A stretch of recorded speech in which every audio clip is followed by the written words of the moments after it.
Hello नमस्कार, मैं हूं कुंदन और आप देख रहे हैं केसी बुंडू यानी कि नॉलेज कैंपस बुंडू का यूट्यूब चैनल। तो आज हम लोग यहां पे देखने वाले हैं झारखंड एलिजिबिलिटी टेस्ट के बारे में, जो कि यहां पे झारखंड स्टेट्स के द्वारा आयोजित की जा रही है। ठीक है, ये एग्ज़ाम इसलिए ली जा रही है क्योंकि झारखंड में असिस्टेंट प्रोफेसर की बहाली की जा सके और साथ ही साथ झारखंड के जितने भी विश्वविद्यालय हैं उनमें पीएचडी में नामांकन की जा सके।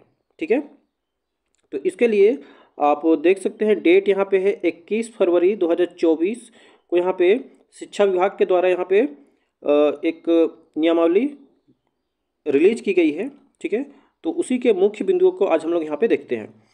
तो देखिए यहाँ पे सबसे पहले कहा जा रहा है rules for Jharkhand eligibility test यानी झारखंड पात्रता परीक्षा for assistant professor and admission in PhD. ठीक है, तो ये असिस्टेंट प्रोफेसर की बहाली के लिए और पीएचडी में एंट्रेंस के लिए भी यहाँ पे दोनों के लिए यहाँ पे ये नियमावली बनाई जा रही है। ठीक है, चलिए तो ये जो है झारखंड एलिजिबिलिटी टेस्ट यानी झारखंड पात्रता परीक्षा ये झारखंड में दूसरी बार हो रही है। ठीक है, और ये हो रही है वर्ष 2024 में। तो इसके जो ज़्यादातर मुख्य जो बिंदु हैं वो जैसे नेट की एग्ज़ाम होती है उसी के तर्ज पे यहाँ पे रखे गए हैं। ठीक है, तो सबसे पहले हम लोग बात करते हैं इसके एग्जाम्स की। तो देखिए यहाँ पे कहा जा रहा है the JET will be conduct once a year यानी कि साल में एक बार होगी और ये सीबीटी मोड पे होगी। ठीक है, यानी कंप्यूटर बेस्ड टेस्ट। जैसे कि यहाँ पे जो भारत में नेट का एग्ज़ाम है वो भी सीबीटी मोड पे ही लिया जाता है एनटीए के द्वारा, नेशनल टेस्टिंग एजेंसी। ठीक है, तो यहाँ पर जो है ये जेट का एग्ज़ाम जो है ये जेपीएससी लेने वाली है, झारखंड पब्लिक सर्विस कमीशन। ठीक है, चलिए आगे यहाँ पे बात करते हैं तो इसका पैटर्न किस प्रकार से रहेगा।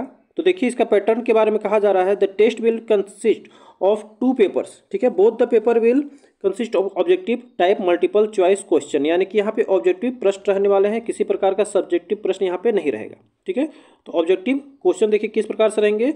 नंबर ऑफ क्वेश्चन रहेंगे 50 और प्रत्येक के लिए अगर आप सही करते हैं तो आपको 2 मार्क्स मिलेंगे, यानी कि टोटल जो मार्क्स हो जाएगी वो 100। ठीक है, तो यहाँ पे 2 पेपर होंगे, फर्स्ट पेपर और सेकंड पेपर। फर्स्ट पेपर में देखिए आपको टीचिंग एप्टीट्यूड से क्वेश्चन पूछे जाएंगे और सेकंड पेपर में जो आप भी आपका जो भी मास्टर डिग्री में जो भी आपका सब्जेक्ट रहा होगा उससे पूछे जाएंगे। ठीक है, तो फर्स्ट पेपर में आपका नंबर ऑफ क्वेश्चन रहेंगे 50 और टोटल मार्क्स रहेंगी 100 और सेकंड पेपर में आपका नंबर ऑफ क्वेश्चन यानी क्वेश्चन की संख्या रहेगी 100, आपका टोटल मार्क्स रहेगा 200। ठीक है, चलिए देखिए फी जो है अभी तक निर्धारित नहीं की गई है, हालांकि कही जा रही है कि स्टीयरिंग कमेटी के द्वारा निर्धारित की जाएगी। तो जैसा कि मैंने ये बताया कि ये सरकार का नियमावली है तो इसमें फ़ी का जिक्र नहीं है। जब जेपीएससी के द्वारा यहाँ पे नोटिफिकेशन आएगा उसमें फ़ी का जिक्र कर दिया जाएगा। ठीक है, आगे देखिए यहाँ पे कही जा रही है subject and syllabus for test. तो the list of subject for JET will be based on the list of subject for UGC NET CSIR UGC NET. ठीक है, तो यहाँ पे जो नेट का सिलेबस रहता है उसी के अकॉर्डिंग यहाँ पे जेट का भी सिलेबस रहने वाला है। ठीक है, आगे देखिए यहाँ पे कही जा रही है मीडियम ऑफ क्वेश्चन पेपर। तो क्वेश्चन पेपर का जो मीडियम है वो इंग्लिश और हिंदी दोनों भाषाओं में रहेगी। चलिए आगे देखिए यहाँ पे मार्किंग स्कीम का जिक्र किया जा रहा है कि किस प्रकार के आपका मार्क्स दिया जाएगा। तो ईच क्वेश्चन कैरी 2 मार्क्स। ठीक है, और अगर आप सही करते हैं यानी कि करेक्ट करते हैं तो आपको 2 मार्क्स मिलेंगे और यहाँ पर किसी भी प्रकार का नेगेटिव मार्क्स नहीं दिया जाएगा। एक बार फिर से मैं रिपीट कर दे रहा हूँ, there is no negative marking for incorrect response, यानी कि अगर आप गलत करते हैं कोई क्वेश्चन तो आपको कोई भी नकारात्मक अंक नहीं दिए जाएंगे, जैसा कि नेट में नहीं दिए जाते हैं। ठीक है, चलिए आगे बात करते हैं तो इसकी एलिजिबिलिटी यानी कि किस प्रकार के अभ्यर्थी यहाँ पे योग्य होंगे।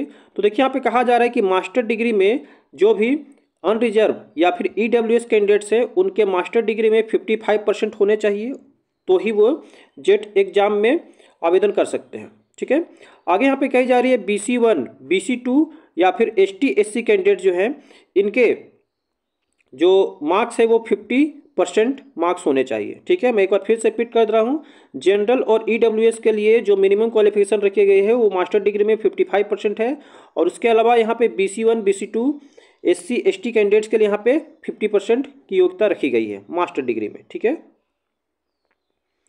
चलिए आगे बात करते हैं। यहाँ पे जो मुख्य मुख्य बिंदु हैं सिर्फ उन्हीं को मैं यहाँ पे डिटेल करूँगा।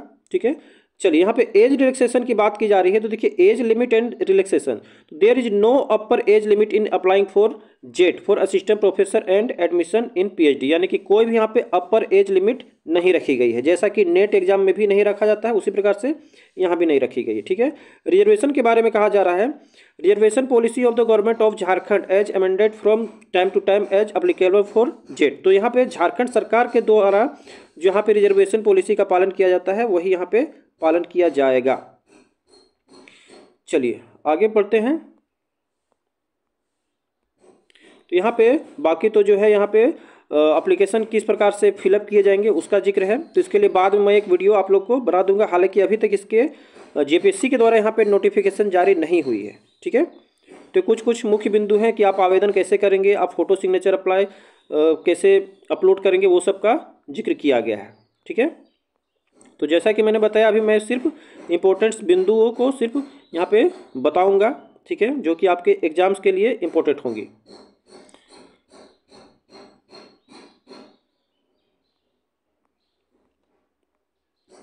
चलिए यहाँ पे कुछ अनफेयर का भी जिक्र किया जा रहा है कि किस प्रकार के अभ्यर्थी यहाँ पे आवेदन नहीं कर सकते हैं या तो फिर रिजेक्ट हो सकते हैं। चलिए आगे यहाँ पे कही जा रही है, देखिए इंपॉर्टेंट फैक्ट है, procedure and criteria for declaration of result. तो देखिए यहाँ पे कहा जा रहा है, फर्स्ट नंबर में आप देख सकते हैं, the number of candidates to be qualified total slot for eligibility for assistant professor and admission in PhD shall be equal to 6% of the candidates appear in both the paper of JET. तो कहने का मतलब कि जितने भी candidate यहाँ पे apply करेंगे, ठीक है, पर सब्जेक्ट में उनका सिर्फ 6% का ही सिलेक्शन किया जाएगा। अब इसके लिए भी एक क्राइटेरिया रखी गई है कि वो 6% कैंडिडेट कौन से होंगे। तो देखिए थर्ड नंबर आप देख सकते हैं, in order to consider for eligibility for assistant professor and admission in PhD candidate must appear in both the paper and secured at 40%। तो देखिए जनरल और ईडब्ल्यूएस के लिए यहाँ पे 40% लाना अनिवार्य है, और ST SC BC1 BC2 के लिए यहाँ पे 35% लाना अनिवार्य है। ठीक है, अब इसमें भी जो कैंडिडेट्स आएंगे उनमें से भी सिर्फ 6% का ही चयन किया जाएगा यहाँ पे क्वालिफाई में। ठीक है, तो यही इंपॉर्टेंट नोटिफिकेशन थी आप सभी के लिए। आशा करता हूँ कि आपको वीडियो समझ आई होगी। अगर आपको वीडियो अच्छी लगी हो और आप हमारे चैनल पर नए हो तो प्लीज़ चैनल को सब्सक्राइब और वीडियो को लाइक और शेयर अवश्य कर दें। धन्यवाद।